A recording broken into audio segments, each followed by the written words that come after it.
드림 가족 여러분, 이 한 해도 하나님의 복 많이 받으시는 그런 한 해 되시기를 축복합니다. 더불어서 우리 교회가 하나님께 칭찬받는 교회, 우리 성도 한 사람 한 사람이 그리스도의 사랑을 드러내는 믿음의 사람으로 세워지기를 소망합니다. 영국에서 신앙의 자유가 제한되었을 때 일이었습니다. 나라의 허락을 받지 않고는 마음대로 복음을 전할 수도 없고 설교를 할 수도 없는 그러한 시기였는데, 이때에 나라의 허락을 받지 않고 설교했다는 이유로 감옥에 갇힌 한 젊은이가 있었습니다. 무려 12년 동안이나 감옥 생활을 하던 중에 그의 사랑하는 아내 메리가 죽었습니다. 그런데 그 아내는 시각 장애인이었기 때문에 가난하게 살고 있었는데, 그 세 자녀들은 스스로 생존을 책임져야 하는 그러한 고아의 처지가 되었습니다. 감옥에서 이 소식을 들은 이 한 젊은이는 너무나 비참하고 또 너무나 고통스러워서 하나님께 다음과 같은 기도를 드렸습니다. 그 기도 내용은 이렇습니다.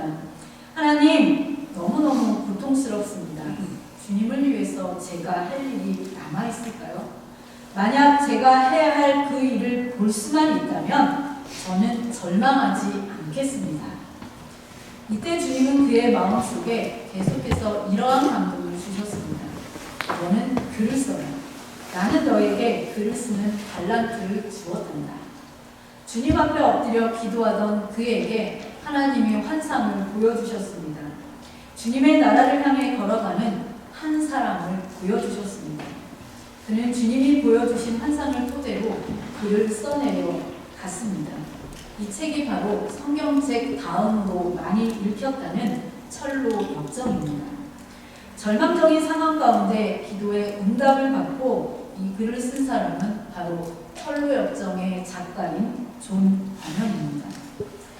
2025년 우리 교회 표어입니다. 우리 교회 표어 우리가 함께 한 목소리로 읽어보도록 하겠습니다. 시작! 준비된 기도로 예배가 회복되어 섬김과 나눔으로 그리스도의 생명력을 드러내는 교회. 우리 교회가 이런 교회 되기를 소망합니다. 우리 교회의 표어대로 이루기 위해서는 우리가 해야 할 일이 있는데, 그 첫 번째가 바로 기도하는 일입니다. 기도 준비하는 일인데, 오늘부터 이 느헤미야와 함께 떠나는 회복 이야기를 통해서 함께 기도의 은혜를 나눠보려고 합니다. 우리 사람들은 살아가면서 끊임없이 다른 사람들에게 영향을 주기도 하고 영향을 받습니다. 좋은 영향을 줄 때도 있지만 어떠한 경우에는 나쁜 영향을 주기도 하고 또 나쁜 영향을 받기도 합니다.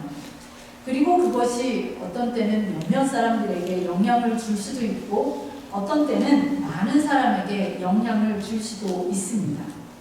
그래서 사람은 분명히 혼자 살 수 없는 그러한 존재임을 알 수 있습니다. 우리는 함께 살아가는 존재로 지음받은 사람이기 때문입니다. 오늘 말씀에 나오는 이스라엘 백성들, 이 사람들은 바벨론 포로 생활에서 해방되어서요, 고향으로 돌아갔을 때를 배경으로 하는 말씀이 바로 느헤미야서입니다. 그런데 이 느헤미야서를 읽어보면 오랜 포로 생활 후에 주어진 익숙하지 않은 자유 때문에 이스라엘 공동체가 분열과 다툼으로 어려워졌음을 알 수 있습니다. 또한 그때 이 이스라엘 백성들을 어렵게 했던 일 중에 하나가 바로 외부에서 이스라엘 백성들을 공격해오는 이방인들의 그 공격이었는데, 방어할 능력이 없어서 성이 무너졌습니다. 백성들은 사로잡혀가는 그러한 상황에 처해 있었습니다. 이렇게 이스라엘 백성이 패배감과 자괴감 속에서 헤어나오지 못하고 있을 때에 느헤미야라는 사람이 등장했습니다. 그리고 백성과 함께 성벽 쌓는 일을 시작합니다. 느헤미야가 이 백성과 함께 성벽을 쌓는 일이 그 당시에 보기에는 불가능해 보이는, 그리고 그 무엇보다도 무모하다 싶을 정도로 진행해야 하는 일이 너무나 많은 그러한 일이었습니다. 그럼에도 그 일은 결국에 이루어졌고 삶의 터전을 지켰을 뿐만 아니라 영적으로도 큰 평안을 누리게 되었습니다. 가장 어려운 시기에 절대 쉽지 않은 일을 감당하면서 백성에게 좋은 영향력을 끼쳤던 느헤미야의 저력은 어디에서 나왔을까요? 이것이 앞으로 12주 동안에 걸쳐서 우리가 찾아야 할 하나님의 숙제입니다. 그러면 이 느헤미야라는 사람을 좀 살펴보면 좋겠는데요. 느헤미야는 그의 할아버지 때에 바벨론에 의해서 예루살렘 성이 함락됐고 나라를 빼앗긴 채 포로로 끌려온 그러한 가정이었습니다. 느헤미야는 포로로 끌려와서 이방 땅에서 태어나서 자란 그러한 이민 2세도 아니고 이민 3세였습니다. 그런데 그는 굉장히 똑똑하고 또 인품도 훌륭했던 것 같습니다. 그래서 그 이방 나라에서 상당히 출세한 그러한 사람이 되었습니다. 오늘 우리가 읽지 않은 말씀이긴 하지만 1장 11절 말씀에 보면 느헤미야의 직업이 나옵니다. 그의 공식적인 직함은 왕의 술관원이었습니다. 지금은 이 술관원이라는 그러한 직책이 없지만 옛날에는 그런 직업이 종종 등장하는 것을 볼 수 있습니다. 우리가 잘 아는 요셉 이야기에도 보면은 요셉이 바로 왕의 술관원의 꿈을 해석해 주었다라고 그래서 훗날 그가 왕 앞에 설 수 있는 그러한 이야기가 등장합니다. 이 술관원이란 그러면 무엇하는 사람일까요? 술관원이란 쉽게 말하면 왕이 술을 마시기 전에 일단 그 맛을 먼저 보는 사람입니다. 그것이 뭐가 그리 대단한가 이렇게 생각할 수도 있지만 옛날에는 대단히 중요한 직책이었습니다. 왜냐하면 왕이 마시는 술에 독약이라도 타게 되면 왕이 죽을 수 있기에 이 왕의 생명을 직접적으로 책임지는 아주 중요한 사람이었습니다. 우리나라 그 사극 드라마에도 보면요. 왕이 음식을 먹기 전에 미리 음식을 먹는 그러한 사람이 있습니다. 그 사람을 기미상궁이라고 부르는데 이 사람도 왕의 음식에 혹시 독이 들어가 있지는 않을까 싶어서 미리 확인하는 그래서 맛을 미리 보는 그러한 사람이었습니다. 이 느헤미야 시대의 술관원의 역할은 그냥 술맛만 보는 그러한 사람이 아니라 왕과 같이 앉아서 이야기도 나누고 또 그 자리에서 나라 일도 서로 논의하기도 하는 그러한 사람이었습니다. 오늘날 비슷한 직업을 좀 생각해 봤는데요. 뭐가 있을까 생각해 보니까 대통령의 비서실장 그 정도 되는 사람이지 않았을까 싶습니다. 왕과 함께 아름다운 궁전, 그 궁전의 이름이 수상궁이었는데 그 수상궁에 있던 느헤미야에게 어느 날 한 소식이 들려왔습니다. 느헤미야의 형제 중 하나였던 하난이라는 사람이 고향 땅이었던 예루살렘에 다녀왔습니다. 그 소식을 듣고 느헤미야가 그에게 고국의 근황을 물었습니다. 그래서 하나니가 자세한 고국의 상황을 이 느헤미야에게 들려주게 되는데 그 이야기가 3절 말씀입니다. 3절 말씀 보겠습니다. 그들이 내게 이르되 사로잡힘을 면하고 남아있는 자들이 그 지방 거기에서 큰 환난을 당하고 능욕을 받으며 예루살렘 성은 허물어지고 성문들은 불탔다 하는지라. 네, 이 3절 말씀이 바로 고국의 소식이었습니다. 예루살렘의 소식이었습니다. 이 이야기를 전해들은 느헤미야의 반응이 4절 말씀에 나오는데요. 이 4절 말씀은 우리가 함께 읽어보도록 하겠습니다. 시작! 내가 이 말을 듣고 앉아서 울고 수일 동안 슬퍼하며 하늘의 하나님 앞에 금식하며 기도하며. 네, 내가 이 말을 들었다는 것은 3절 말씀이에요. 그러니까 예루살렘 성벽은 불탔고 또 성문은 허물어지고 그리고 이스라엘 백성들은 큰 환난을 당하면서 능욕을 당한다. 이 소식을 들었다는 말씀입니다. 이 말을 들었다는 말씀입니다. 그래서 우리가 처음 만나는 느헤미야의 모습은 울고 슬퍼하는 모습입니다. 유다와 예루살렘에 남아있는 자기 백성이 큰 환난을 당하고 능욕을 받으며 살고 있는 데다가 예루살렘 성은 허물어져 가고 성문들은 집들은 불탔다라는 그러한 소식 앞에 이 느헤미야는 가슴이 무너졌습니다. 여러분, 우리도 그렇지 않습니까?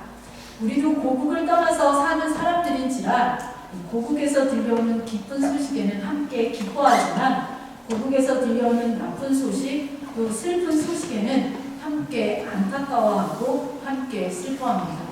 최근에도 우리가 슬픈 소식을 듣고 여러분들도 함께 슬퍼하고 있는데, 기도하면서 이렇게 애도하고 있는데, 바로 느헤미야도 우리와 마찬가지로 자기의 고향 땅을 떠나서 사는 사람이었기에 그런 것을 경험한 그러한 사람이라고 할 수 있습니다.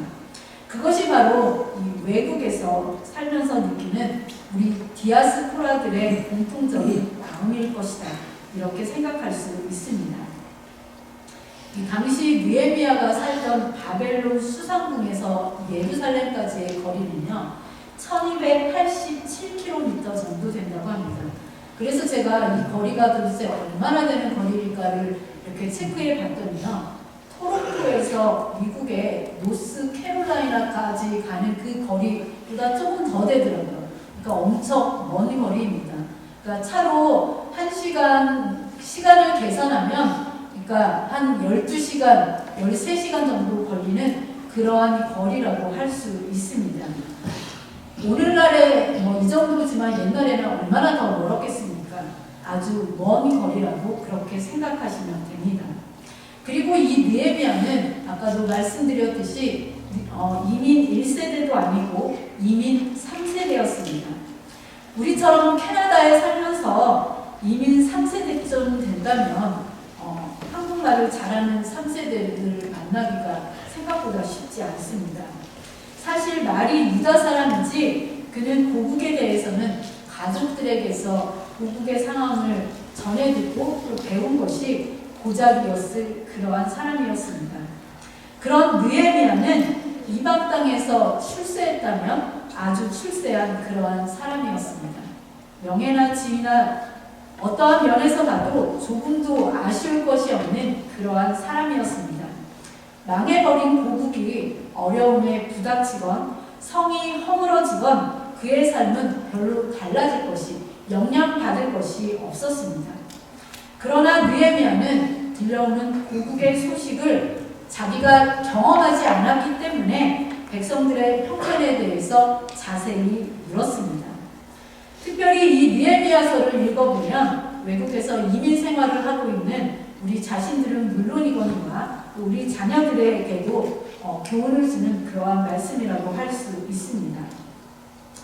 한국에서 자라지 않는 우리 자녀들과 마찬가지로요, 멀리 떨어져서 타국에, 그것도 왕궁에서 별 어려움과 모자람 없이 풍요로운 생활을 하던 이 느헤미야에게 유다나 예루살렘에서 고통받는 사람들의 그 상황을 쉽게 이해하기는 어려웠던 것 같습니다.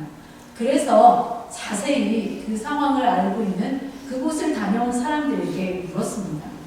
관심을 보이는 정도가 아니라 오늘 3절 말씀에 우리가 함께 읽었던 것처럼 수일 동안 슬퍼하며 울면서 금식 기도를 시작할 만큼 그에게 중요한 일이었습니다.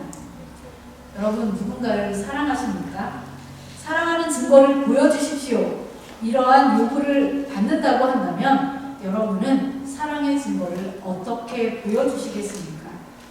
오늘 말씀이 보여주는 증거는 기도입니다. 여러분은 사랑하는 사람을 위하여 기도하는 분이십니까? 그리스도인이 누군가를 향한 가장 구체적인 사랑의 증거는 기도입니다. 느헤미야는 자기만 사랑한 것이 아니라 자기 가족만 사랑한 것이 아니라 자기 민족에게도 그 사랑을 넓혀 나갔습니다. 그의 기도는 그렇게 시작되었습니다. 우리 사람들이 왜 기도하지 않을까요? 특별히 나와 상관없는 기도를 왜 잘하지 않는 걸까요? 왜냐하면 보지 못하고 듣지 못하고 느끼지 못하기 때문입니다. 그렇지만 우리 사랑하는 드림가족 여러분, 주변을 열린 눈으로 천천히 바라보시기 바랍니다. 먼저 여러분의 가정을 보십시오. 여러분의 자녀들도 보시고 여러분의 배우자들도 보시기 바랍니다. 그 다음에는 찍힌 가슴으로 아파하는 우리의 이웃들을 살펴보십시오. 슬픔으로 얼룩진 그들을 바라보십시오. 몸과 마음이 병든 이들도 찾아보시기 바랍니다. 분열되고 갈라진 우리 이 사회의 아픈 현실도 바라보시기 바랍니다. 그러한 현실을 바라보고 있다면, 그 아픔을 느끼고 있다면 어떻게 기도하지 않을 수 있겠습니까? 권력과 부와 안정된 생활, 필요한 모든 것을 갖추었지만 이 느헤미야는 민족의 운명과 하나님의 영광에 더 큰 관심을 가졌기 때문에 자기의 삶에만 매몰되지 않고 자기의 편안함에만 머물러 있지 않고 바로 자기의 민족, 자기의 백성을 위해서 기도하고 아파할 수 있었습니다. 우리도 우리 개인의 삶에만 매몰되지 말고 더 큰 세계, 하나님의 역사에 관심을 가져야 합니다. 이 땅의 정치와 경제, 사회와 문화, 그리고 나와 더불어 함께 살아가는 우리의 이웃의 소리에 귀를 열어야 합니다. 이 모든 것들은 다 우리에게 서로 영향을 주는 그러한 것들입니다. 그래서 느헤미야는 기도하기 시작합니다. 가슴이 찢어지는 아픔을 안고 몸을 부들부들 떨면서 황폐한 예루살렘 성과 그 성에서 고통당하는 백성들을 생각하면서 무릎을 꿇고 기도합니다. 그러지 않아도 될 사람인데 호화로운 궁궐에서 편히 살면서 하루하루 그냥 만족할 수 있는 그러한 사람인데 기도합니다. 그것도 금식 기도를 합니다. 자기 백성들을 사랑했기 때문에 마음 아파하면서 기도하는 것입니다. 그런 그의 기도는 훗날 예루살렘으로 돌아가서 예루살렘 성벽을 건축하게 만듭니다. 그리고 역사를 바꿨습니다. 그러나 그 위대한 역사가 일어나기 전에 그는 먼저 기도로 준비합니다. 이와 같이 하나님의 사람들은 하나님의 위대한 일을 시작하기 전에 항상 기도로 준비하였습니다. 이 느헤미야 같은 경우는요, 매일 왕과 마주하는 사람이었습니다. 그런데도 왕에게 먼저 호소하지 않았습니다. 그는 하나님께 먼저 호소했습니다. 느헤미야는 사람을 움직이는 것보다 하나님을 움직이는 것이 더 중요하다는 사실을 알았습니다. 그는 사람을 움직이는 것이 바로 하나님이심을, 하나님께서 사람의 마음을 움직이셔야 가능하다는 것을 알았던 사람이었습니다. 이 느헤미야서를 강의한 목사님 중에요, 찰스 스윈들 목사님이라는 분이 계시는데, 그분이 이 느헤미야 1장에 대해서 느헤미야 1장은 느헤미야의 기도와 행동이 너무나 잘 어울려진 장이다, 이렇게 이야기했습니다. 그리고 이 느헤미야의 기도가 얼마나 중요한지를 4가지 항목으로 설명했습니다. 그 첫 번째는 기도는 무엇보다도 하나님께서 일하실 수 있도록 기도하는 이에게 참을성을 줍니다. 이러한 말씀입니다. 우리는 하나님이 일하시기 전에 먼저 우리가 일을 해버리려고 하는 그러한 경우가 많습니다. 저도 성격이 급한 편이라 이렇게 기다리고 이러는 것이 힘든 사람 중에 한 명인데, 이 기도를 하게 되면 하나님께서 하실 때까지 기다릴 수 있는 마음이 생긴다는 것입니다. 두 번째 기도는 사물의 본질을 보게 합니다. 어떠한 일을 행할 때에 본질적인 것이 아니라 부수적인 것, 비본질적인 것 때문에 생명을 거는 일들이 종종 많이 있습니다. 지나고 나면 그 일이 쓸데없는 일이었구나, 너무나 그 일에 많은 에너지를 소비했구나를 깨닫게 되는데, 기도를 하게 되면 그 일의 본질이 무엇인지를 알게 하신다는 사실입니다. 세 번째, 이 느헤미야의 기도는 마음의 안정을 시켜주는 기도였다고 이야기합니다. 우리 마음에 두려움과 근심이 있으면 기도하기 쉽지 않습니다. 기도는 마음의 안정을 줄 뿐만 아니라 평안 가운데 강구할 수 있도록 도와줍니다. 네 번째, 이 느헤미야의 기도는 믿음의 생명력을 더하는 기도였습니다. 기도할 때 우리의 믿음이 더욱 생명력 있게 살아나게 돼서 환경을 보지 않고 여건과 상관없이 하나님께서 주신 약속을 붙들고 나아가게 되는데 바로 느헤미야의 기도가 그러한 기도였다는 것입니다. 여러분이 잘 아는 나폴레옹, 이 나폴레옹 장군이 전쟁을 치를 때는요, 고지에, 그러니까 제일 높은 곳에 올라가서 전쟁을 지켜보면서 상황을 분석했다고 합니다. 한 번은 누가 이길지 아무도 예상할 수 없을 만큼 그렇게 치열한 접전을 펼치고 있었는데 여느 때처럼 전투를 바라보고 있던 이 나폴레옹은 옆에 있는 장군에게 이렇게 명령했다고 합니다. 장군, 저기 저 언덕 농가가 보이십니까? 저 농가를 반드시 점령하십시오. 그런데 그 명령을 받은 장군이 보기에 그 농가는 별거 아닌 것처럼 보여서 아니 저 농가는 별 쓸모가 없어 보이는데 저곳을 점령해야 합니까? 이렇게 되물었습니다. 그러자 나폴레옹이 다시 이야기합니다. 아니요, 내 말대로 하십시오. 저 농가를 점령하기 위해서라면 어떠한 희생을 치러도 괜찮소.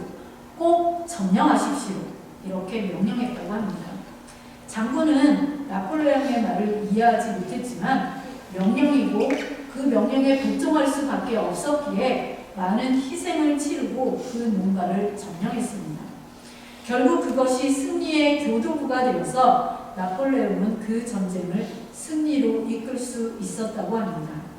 승리에 능한 장군은 어디를 거점으로 해야 할지를 잘 아는 사람입니다. 영적인 사람은 무엇이 승리의 길인지를 잘 아는 사람입니다.